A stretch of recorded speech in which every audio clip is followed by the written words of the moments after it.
નમસ્કાર મિત્રો, વિડીયોમાં તમારું સ્વાગત છે। જી હા મિત્રો, અત્યારે હાલના મોટા અને મહત્વના સમાચાર સામે આવી રહ્યા છે। તો મિત્રો, સમાચારમાં વાત કરીએ તો સમાચાર તમારા માટે ખૂબ જ કામના છે। બેંક તેના ગ્રાહકો માટે એક મહત્વપૂર્ણ અપડેટ અને ચેતવણી જારી કરી છે, જે મુજબ આવતીકાલથી એટલે કે 16 એપ્રિલ બેંક અમુક ખાતાઓ હંમેશા માટે બંધ કરવા જઈ રહી છે। જે બેંક ખાતાઓમાં છેલ્લા 3 વર્ષથી કોઈપણ પ્રકારના નાણાકીય વ્યવહાર થયો નથી અને જેનું બેલેન્સ શૂન્ય છે તેવા તમામ નિષ્ક્રિય ખાતાઓ પર બેંકે તાળું મારી દેશે।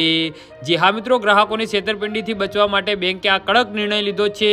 બેંક લાંબા સમયથી ધૂળ ખાતા નિષ્ક્રિય એકાઉન્ટ પર સફાઈઓ બોલાવવાની તૈયારી કરી રહી છે। નિયમ મુજબ જે ખાતામાં છેલ્લા 3 વર્ષમાં 1 રૂપિયાની પણ લેવડ દેવડ નથી થઈ, જે ખાતામાં બેલેન્સ બિલકુલ શૂન્ય છે, જે ખાતામાં પહેલેથી જ નિષ્ક્રિય સ્થિતિમાં મુકાઈ દેવામાં આવ્યા છે। આ ઉપરાંત બેંકે સ્પષ્ટ કહ્યું છે કે દરેક ગ્રાહક માટે કેવાયસી પૂર્ણ કરવું ફરજિયાત છે। જો તમે નિયમોનું પાલન કરીને કેવાયસી નહીં કરાવો તો તમારું ખાતું બંધ કરી દેવામાં આવશે। જી હા મિત્રો, તો આના વિશે તમારું શું કહેવું છે તો નીચે અમારી કમેન્ટ બોક્સમાં જરૂરથી જણાવજો અને અમારી યુટ્યુબ ચેનલને સબસ્ક્રાઇબ કરવાની ભૂલતા નહીં। ધન્યવાદ।